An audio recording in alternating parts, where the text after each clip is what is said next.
Hi there everybody, my name is Kate and welcome to my channel, Trinergy Awakens Naturally. So I've had a couple of downloads this morning and I wanted to share one that's based on real life stuff. I like to relate things to how they work in the world because foo-foo guru stuff isn't real practical application sometimes whenever I've listened to real lofty people talking about, well, I did this and, you know, like, how does that pertain to my real life? So I like to bring things down into reality and say, how's that working for me?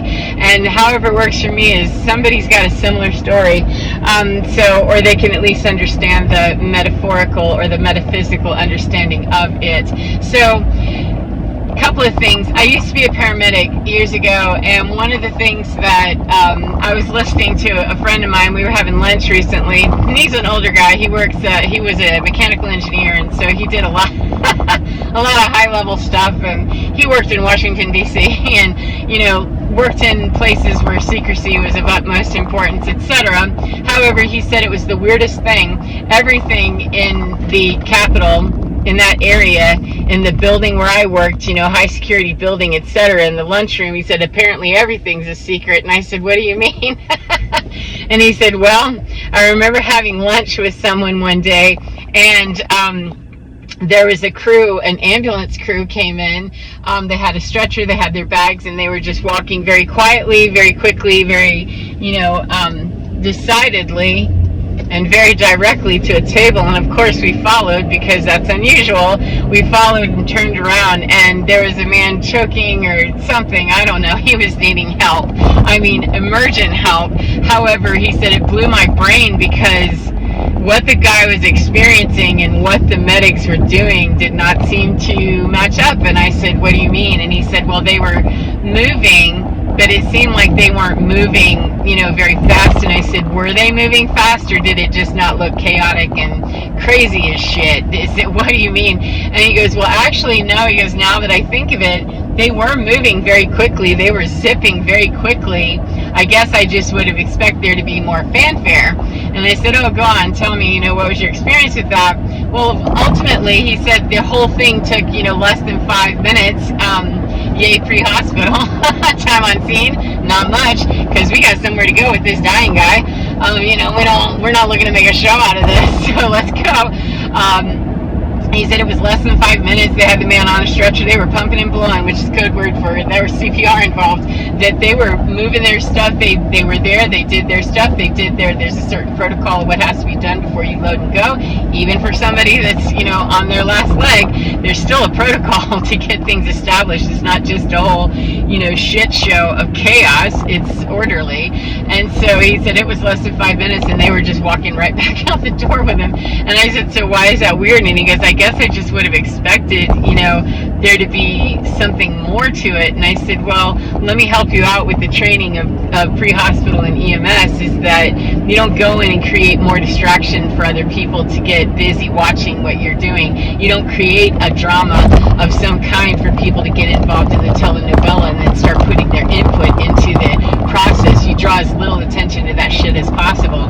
You don't bring drama that's uninvited. A lot of times there's already drama that you're going to have to deal with, mitigate, and move off. So we certainly aren't inviting, you know, an audience unnecessarily by what good would it do to go rushing in to save maybe 10 seconds, even 1 minute. The bottom line is that when those medics are walking in the door, they're already doing their scene assessment and already checking to see, is this safe? Is everybody good? What assets do I need? Blah, blah, blah, blah, blah. And if they got tripped up anywhere in their scene assessment and their safety assessment, if they got tripped up anywhere in not being sure that their safety was guaranteed reasonably, they would hold fast at the door without entering, no matter what was happening on the inside. So we're trained from the very beginning not to go crashing into places real blind and stupid and fast just because it's somebody else's emergency. You know, the facts of the situation are that less than 5% of EMS calls are true emergencies anyway, and the 30 to 45 seconds, the 10 seconds, the less than 1 minute that it takes to actually do things in a very orderly way will not make the difference in most cases. You know, it just doesn't make the difference between someone surviving and not surviving. And ultimately, you know, if you get hurried and chaotic, the chances of making mistakes are greater that are ultimately going to be fatal for the patient, or not helpful in some way, or negligent, etc. So it isn't just a matter of we're looking at the lawyer side of this, we're also looking at the human side of it, that the best outcome for this person, no matter what their emergency is for me to not go in hot and stupid. It's to go in very direct, very powerfully, knowing which way I'm going, what I'm doing, and to leave chaos at the door, to make the scene assessment quick, to do the patient assessment quick, and find out what's happening. And that's why people in EMS can think so fast. They can think down the road, and they can contain 185 for gas. Wow, they can contain the entire picture that's in front of them. They're trained. We were trained to do that. See the entire scene. Don't just see the myopic view of that and get hysterical with it, because you have a job to do. That's to maintain balance, order, peace, etc., to the best of your capability as one person, depending on what the situation is. But ultimately, we're there for the patient. The patient needs this to be like they were walking into surgery, in a very calculated and controlled way. Not that they're in the middle of the war zone and the person helping them is dodging bullets, etc. Even if they are, they need that person to be clean and clear and right here and paying attention to what their needs are.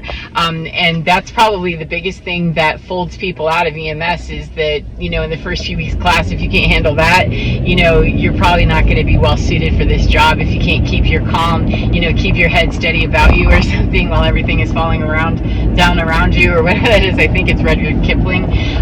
If you can't keep your head, Fred, then this isn't the job for you. However, I take that into my daily life, that I wish I'd started thinking this way a long time ago whenever I was paramedic, that in my daily life, if I'm constantly aware of my scene, I see the bigger picture, and I can narrow it down to, this is where my focus needs to be in order for me to get this emergency taken care of. The emergency in me, or what I see in the scene, looks like it's unfolding weird in front of me, to assess always what's going on. And I don't mean from a paranoid place. I mean awakened, enlightened, whatever word you would use to say, I'm consciously choosing to be right here in this now moment, seeing what's here, embracing my scene, and working with all of the assets and the resources that I have. The entire time that I worked as a paramedic was not an emergency. We had plenty of time where we were just living our lives. And that's how I feel about my life today, is that there's plenty of time whenever I'm just fine and I'm enjoying what I'm doing and I'm in the now moment regardless, and aware of what's happening around me. And if people are falling apart or doing whatever they're doing, okay, most of the time it's none of my business. However, it becomes my business immediately when there's some part of me that calls 911 and says, oh shit, I need help with something that I'm seeing or something I'm experiencing. And that helps to engage the environment very differently, to come from very conscious action that's deliberate, that's intentional, that has a reasonable understanding of safety, of how to maneuver in this. That's a learned skill. I don't know anybody that I worked with in EMS or that is doing their life like that was automatically, intuitively given all the monkey skills of how to do that. We have the intuition and we have the ability. However, we have to practice that shit.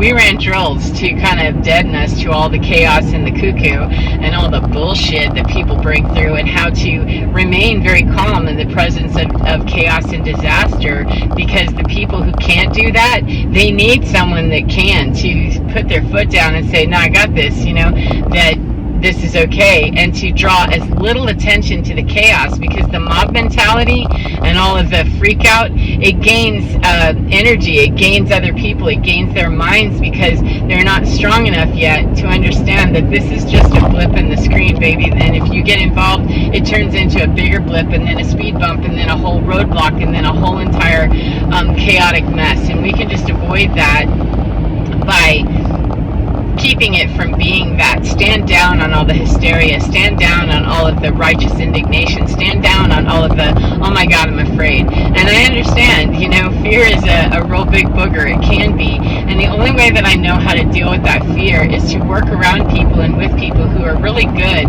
at standing in the presence of weird shit and making good decisions regardless, not just for themselves, for the scene as a whole, for standing around people who know how to deal with life's chaos and their own internal chaos, that their own internal chaos doesn't get triggered off by what they see on the outside and they lose their mind, not just in their job, in their skin as human beings. That's how we learn how to get stronger, is hang out with people that are stronger than us in those areas and that have a complete and total lifestyle that comes from true strength, not domination over stuff. That's not true strength. True strength and true resilience and true ability to maintain their head, Fred, even when shit gets weird or wild, and even when shit gets weird and wild in their own world. That those are the people that I look to follow and to be around, and those kinds of things are not always easily found. However, the more I build into me the ability to do that and to face in my own mind those places that have terrified me, the less I need the outside people to be joining me in that anyway. However, it does attract those people despite. So anyway, I hope you're well, and I hope that you enjoy your day no matter what part of the day you're in, and remember to get within your skin, because you're divine. It is so strong. Oh my goodness, it is so strong, so capable, so resilient, and so beautiful, and absolutely fine all of the time. Take care of yourselves, and I will see you again next time. Goodbye, my beautiful friends. Mwah. Do we want to wait until 11? 11. Yes, we do. Take care of you. Bye-bye.